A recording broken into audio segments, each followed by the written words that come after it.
Por que eu gostei dessa admissão? Porque o Pirula sabe disso.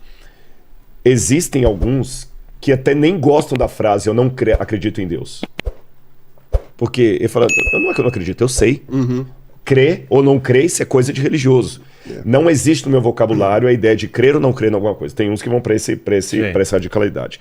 E o ponto que eu aproveito a sua fala, não para dar autoridade à minha conclusão, mas para dizer que ela reforça o que eu penso, é que o grande problema que um cristão hoje enfrenta na universidade, e a gente entra um pouquinho nessa questão de fé e razão, é que, embora muitos professores falam, não traga Deus para a sala de aula, porque o Estado é laico, a universidade é laica, a gente fala um pouquinho disso antes de entrar no ar, mas eu vejo na prática muitos professores ateus que ensinam o metodologismo ateu. O que é isso? Eu vou explicar o que eu quero dizer.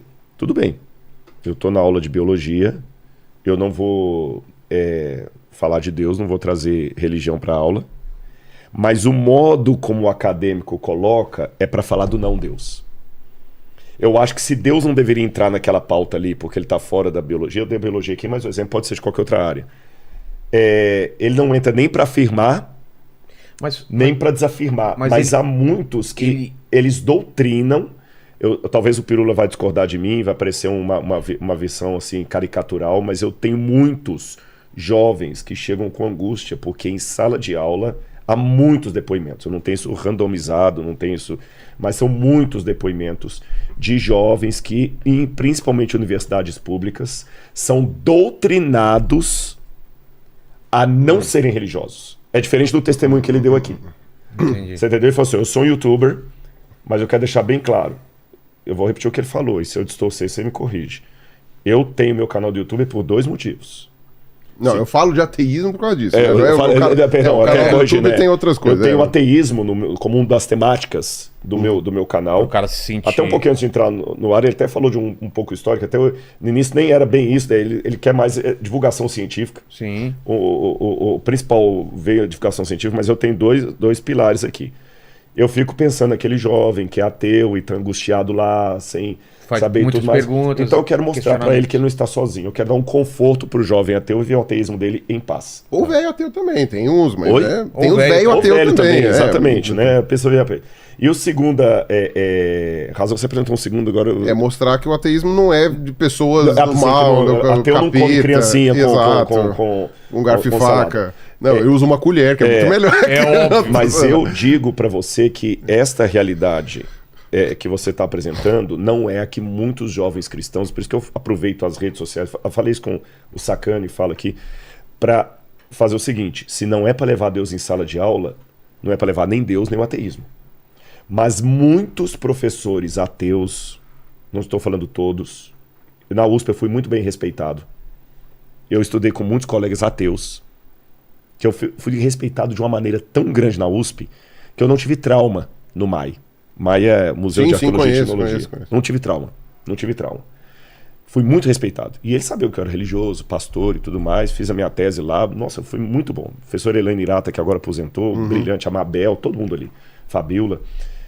Mas tinha colegas meus que falaram assim, não, porque quando eu estava elogiando no momento, assim, olha, você é ateu, você é agnóstico e tudo mais, eu estou me sentindo tão bem. E 2 deles falaram assim, você tá bem porque tá com a gente. Se você estivesse na Fefelete, você tava ferrado. Eles falaram outra palavra, eu tô traduzindo por ferrado para não falar o palavrão. Você tá ferrado na Fefelete. Eu não sei.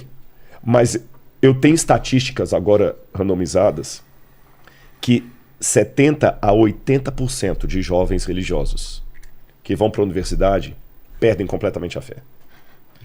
Então, é muita coincidência esses jovens perderem completamente a fé sem nenhuma influência de certos professores doutrinadores que têm o papel de descatequizar, criou um neologismo aqui, agora eu vou ser bem Gilberto Gil, o jovem.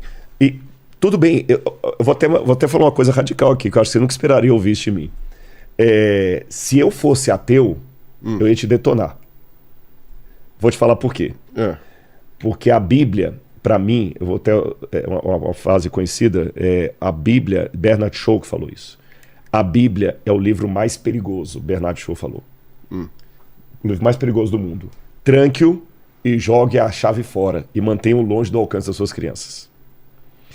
E eu vou ser muito honesto para você, não sei quantas pessoas estão assistindo a gente aqui, em dizer que esse livro, ou ele é absoluto, ou ele é obsoleto.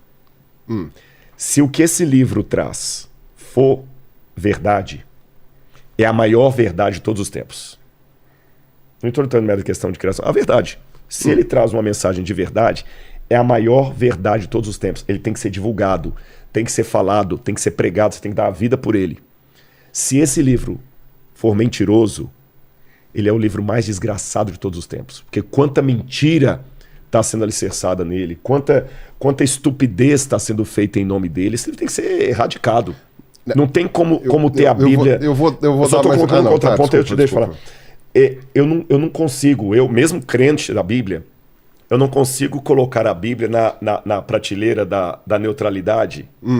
E nesse ponto que eu te considero um ateu muito bonzinho, porque se eu fosse ateu, com convicções ateias, eu ia ser um Richard Dawkins. Mesmo que você falou que o livro dele ali é uma porcaria. Não o todos, Deus no Delírio. Não, os outros livros do Dawkins são muito bons. Eu citei, Deus no Delírio. Mas ele está certo.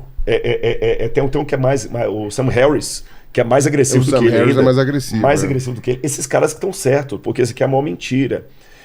Então, eu tenho dificuldade, Pirula, é uma dificuldade honesta. Nós não estamos num debate, não estamos num diálogo.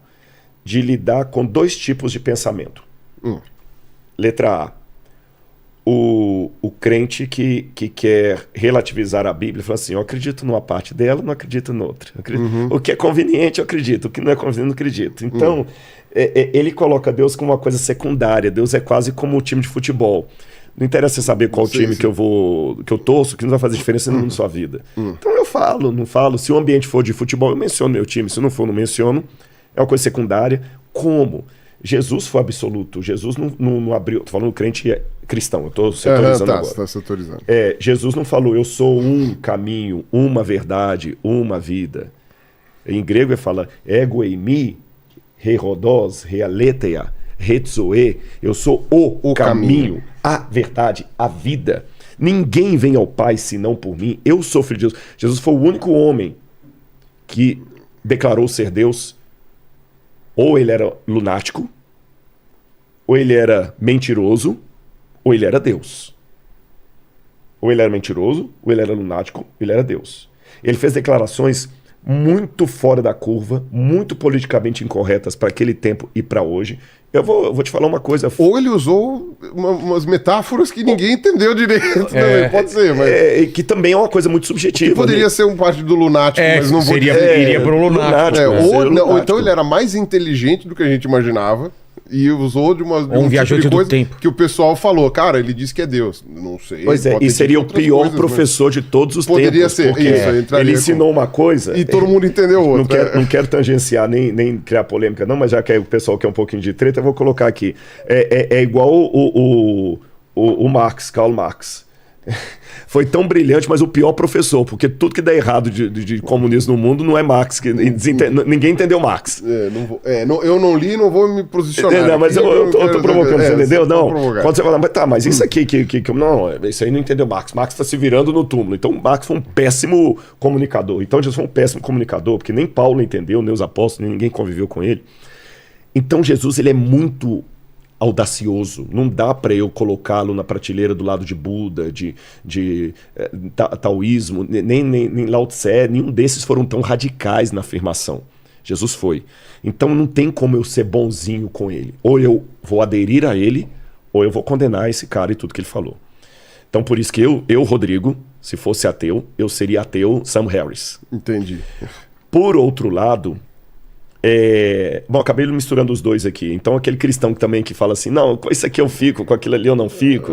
Por exemplo, vou dar um argumento a seu favor. Tem alguns cristãos que falam para você assim, tem vezes que eu encontro então, eu falo assim, não, eu sou um cristão, eu creio na Bíblia, mas eu acredito na evolução das espécies tal como você. Só que Deus usou a evolução para trazer tudo à existência. Eu respeito quem pensa assim, mas só que eu presumo que por detrás disso tem um livro dessa grossura que saiu agora, Evolucionismo Teísta, com vários acadêmicos, é uma ontologia. Então eu sou um evolucionista teísta. Teísta, não ateísta. Sim, teísta. Sabe qual que é o problema que eu vejo? qual é o critério que você tem para negar o milagre da criação, porque a criação, como está no Gênesis, só pode ser explicada se for um milagre. Certo. Fora o milagre, não tem como você falar dela. Aí é o que eu concordo com você. Não vou no laboratório te provar que Deus fez o mundo em 6 dias. Não tem como eu escrever um artigo científico sobre... Eu posso escrever um artigo científico sobre a literatura do Gênesis. Velho Testamento. Nunca vai ser um artigo de biologia. Vai ser um artigo de literatura comparada. Eu posso argumentar historicamente que Moisés estava escrevendo uma história e não uma narrativa mitológica. Isso eu posso argumentar. Mas eu não tenho, biologicamente, como olhar no olho dele e falar assim, vou te provar que Adão existiu. Não tem como. Aí o que acontece? Esse livro que eu estou lendo está colocando isso. Muitos acadêmicos, para não serem massacrados na academia, como é o caso do Francis Collins, que fala, não, eu sou ateu e tudo mais, sou evolucionista e tudo mais, ele navega isso. Mas quando ele vai falar do milagre do nascimento virginal de Jesus, como um bom católico, Francis Collins vai dizer para você, não, Maria era virgem quando deu à luz a Jesus. Olha que engraçado. Eu que estou dando o argumento que eu daria se eu fosse ateu. Se eu fosse ateu. Eu ia perguntar assim, peraí, qual que é o critério? Porque do ponto de vista da biologia, é estúpido você falar que uma virgem deu à luz uma criança. A menos que você tenha tido um caso que... O espermatozoide partenogênese que até mas aí deveria nascer mulher, deveria nascer mulher, exatamente, ou que alguém ali, gente, eu não estou desrespeitando Maria. Partenogênese é quando você se reproduz de forma assexuada e gera, mas só que eu acho que não tem nenhum caso humano. Impossível. A partenogênese, quer dizer, talvez poderia ser possível em laboratório um dia. Laboratório, mas na natureza não. Você tem casos de partenogênese, se não me engano, nos vegetais. Eu nem sei se... Não, tem alguns animais, sim. Você tem casos animais? Em alguns lagartos. É lagartos, tem lagarto. Tem caso em ave, mas é por causa da determinação cromossômica. No caso de mamífero, eu acho que não existe. De qualquer maneira, em seres humanos é impossível. Não é uma coisa que a ciência ainda não descobriu, não é uma coisa que... É impossível. Então, para a gravidez virginal de Maria, gente, eu creio que Maria deu à luz a Jesus virgem, tá bom? Não estou aqui desdenhando Maria. Os católicos que estão nos assistindo, eu estou falando o discurso que eu faria se eu fosse ateu. Ficou claro? Ponto. Deixa-me voltar para o meu papel de ateu aqui. E eu seria um ateu honesto, que é outro parâmetro. Eu acho que todo ateu é desonesto. Não, às vezes você é honesto com a sua descrença. Eu não creio em Deus porque eu não estou vendo evidências. Não é porque eu estou revoltado. Tem o caso dos revoltados. Mas eu diria que a maioria dos... Assim, passado esse período, essa fase de turbulência, né, de desconversão, ou qualquer coisa assim, depois que passou essa fase, os ateus que ficam são honestos. São honestos, exatamente. Bem honestos. E quem sou eu para dizer que não são? Então, nesse aspecto da desonestidade, da honestidade, corrigindo, eu perguntaria assim, a Maria dar à luz a Jesus só teria 2 explicações. Ou aquilo é um baita de um mito, uma maneira educada de falar mentira, um mito, ou alguém ejaculou nas pernas dela lá de alguma maneira e por alguma maneira o espermatozoide entrou ali, porque acontece casos, às vezes, de uma menina engravidar virgem, se tiver algum tipo de ejaculação que não houve penetração, mas muito raro. Ou também tem os casos de ímã complacente, que é quando o ímã não estoura. Há penetração, mas o ímã não estoura. Fisicamente ela é virgem, mas teve penetração. Sim. Mas eu não falei besteira de caso, às vezes, de ter uma gravidez sem penetração, por causa de alguma situação Poderia ser. Poderia ser raríssimo. Tem até gente que dá caso do golpe da barriga lá, roubando espermatozoide. Exatamente. Tem caso que vai com o cara no relato. Aí, se eu falar isso, o próprio Francis Collins, que é católico, vai, não, por favor. É porque você é protestante, você está negando Maria, você está... Mas vem cá, espera um pouquinho. Por que você acredita no absurdo, na estupidez biológica de uma grávida, de uma virgem, ficando grávida pelo Espírito Santo, e não acredita que Deus pode ter criado o mundo em 6 dias? Eu estou fazendo uma pergunta honesta. Sim. Qual que é o critério para separar? Não, isso aqui na Bíblia é metáfora. É metáfora, isso aqui é milagre.